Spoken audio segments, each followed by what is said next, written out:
Hello, so today I'll be showing you the new indicator. It is a delta profile candles or volume profile candles. So the actual indicator is delta profile spaceman BTC, but I've provided the feature to do pure volume if you don't want to use the delta calculation that I've created. Now this will create some discrepancies in the values, but that's because they are representing different things, and I'll be going through that today. So this video will be imperative to watch so you know exactly what's happening, and you see there's no text on this side, but it can be enabled and disabled. I'll show you guys a lot of things today and what the differences are and the importances of using the indicator in a certain way. So let's begin. So the first thing you'll see here is the delta profile. So this is on the 5 minutes, on the 30 minute, and this is the volume profile on the bottom left, on the 5 minute, and volume profile on the bottom right for the 30 minute. Now to disable and enable strings, you actually do have it set up, but just so it doesn't reset, because this is part of my continuum series which resets if you change the chart, if you change the values.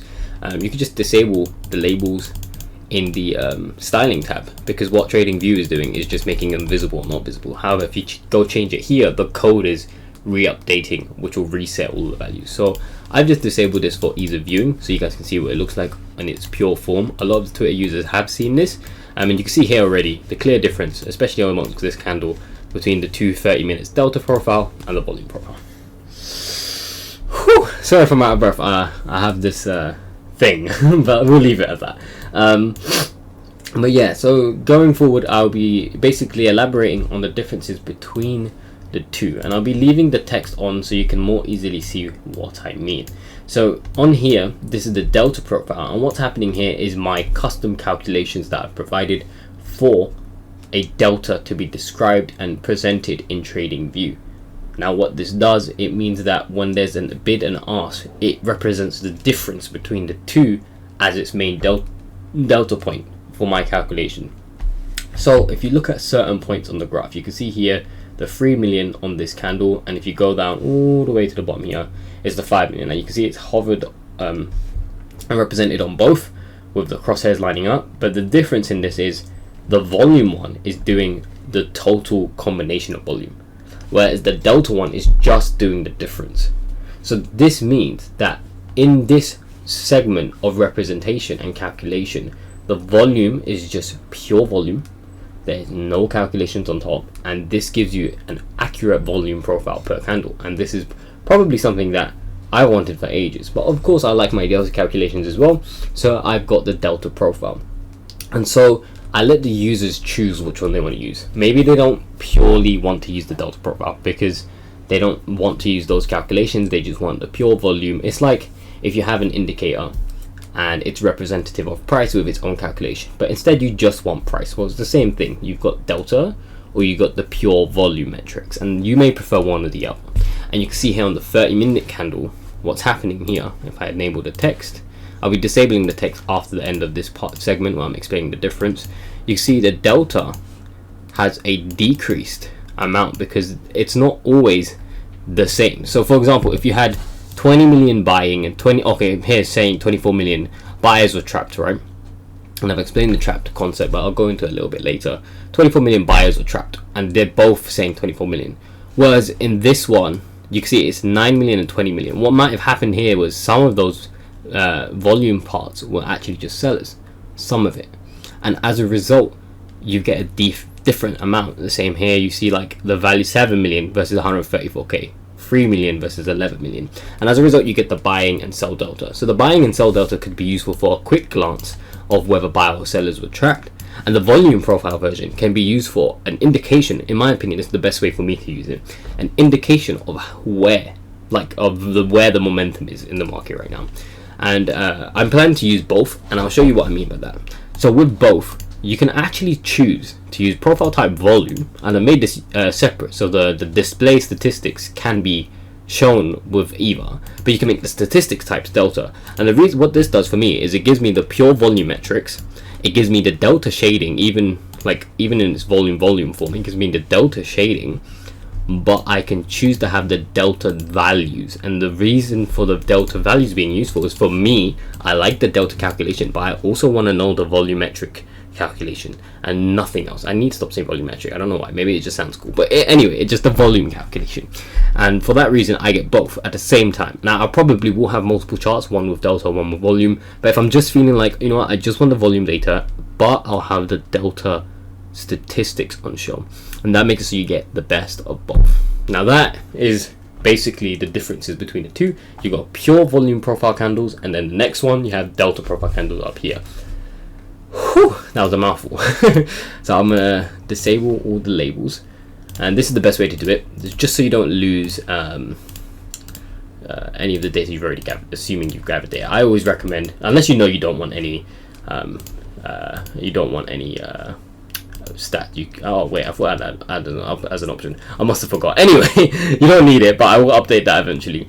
But you can choose none. There was an option for none. I must have accidentally removed it, or just like used an old version or something. But anyway, let's continue. So yeah, so what's the benefits of this indicator versus delta continuum candles? Well, delta continuum will give you the print, and I'll allow users to use that. Both will be interchangeable, and both will receive similar updates. For example, like if I'm going to do an update for sessions, or if I'm going to do an update for tick charts, I'll give both the options. I will never forget one or the other. They're both my indicators, and I love them both, of course. But I wanted this one just because it's quick and easy for me to view. So if I'm going about my trading and I'm curious about, oh, like, has there been a trapped seller or buyer? With delta continuum, I kind of have to take in consideration the data on its own, as well as the shading. And the shading isn't as visible as me seeing, okay, cool, these guys are trapped in comparison to the rest of the candle. So this is buyers being trapped, right? You can see compared to the rest of the candle, it's quite liquidity void of buyers, right? Obviously in the volume candles it's represented differently, but I'm using the delta just to quite clearly give out my thoughts, and this is my calculation, so I trust my calculations. You can see that there wasn't much buying throughout the candle, and all the buying started to file in towards the top. And to me, this tells me there's trapped buyers, and it's just at a quick glance. And for me, that was confidence enough, because you saw price go down, trapped buyers again, and price went down again. Hello, so if you're hearing this part, you're seeing that I've just cut the video and I'm back again. It's because while I was talking, I started running out of breath and started making some mistakes. Just a thing right now.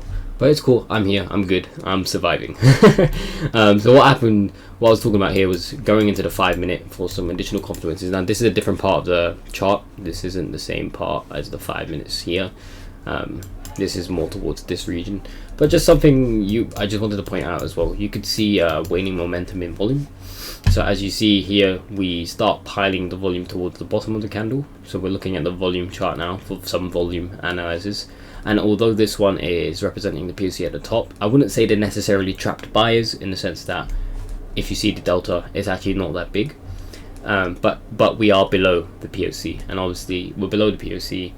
We come take out the POC with hardly any volume, as well as hardly any buy volume, and we move back down below it, and we have strong volume coming in towards the bottom of the candle compared to at the top of the candle. So if you see the thread that I'm going to post today, you'll see that a strong red candle with strong bearish volume, or strong volume at the bottom, is quite a bearish sign. So yeah, so that would give you some indication to waning momentum and a shift in the market structure. So you're allowing you to take some shorts and plays as you would. And the next thing I wanted to just show before the end of the video is just the settings that you have. So you have your usual tick size, and tick size as I provide with all my indicators. I recommend setting up tick size manually. As you can see here, I've set them up manually myself. And the settings you have are statistics types. You can use ask or bid, delta, or volume. You don't have to use like one with the other. So if you're on the profile type volume, you can use delta, or you can use ask and bid. I've made that separate so it gives you all the data you need at any time, so you can customize it to your wishes. The text size, you can customize that so it fits the screen better. And then the profile type, delta or volume. So these are the differences. So these are volumes and these are delta ones. Now I personally currently will most likely use it in volume form with delta statistics, because I'm going to try some stuff and test some things out. But in the future, I'll probably use delta more often because I trust my calculations for the most part. But I'll also more than likely use both as well, just because I like both. It gives me just data at a quick glance. Once again, if you do want to disable your labels, I recommend doing it in the styles tab so you don't have to reset everything. It was an input. I seem to have just forgotten to take it off and put it back in. But I'll probably update in a later thing because I just want to get this update out there. Anyway, I hope you guys enjoyed. I hope you guys had fun. This was a great indicator to make. It's probably my favorite now. Just because it's basically delta continuum, which is my favorite, but with a better representation for me. And some people will prefer continuum, and for you, go wild. If that's better for you, go for it. For me, I just like this quick. Okay, cool. I can look at the chart. I know what's going on. I'm gonna take my positions. Obviously, I'm gonna think about it for a bit. I'm not just gonna go cool, long, cool, short. That's just dumb, but it's just useful for me. Anyway, I hope you guys had a good day. I've had a great day making this, and I can't wait to release it. Have fun. Bye.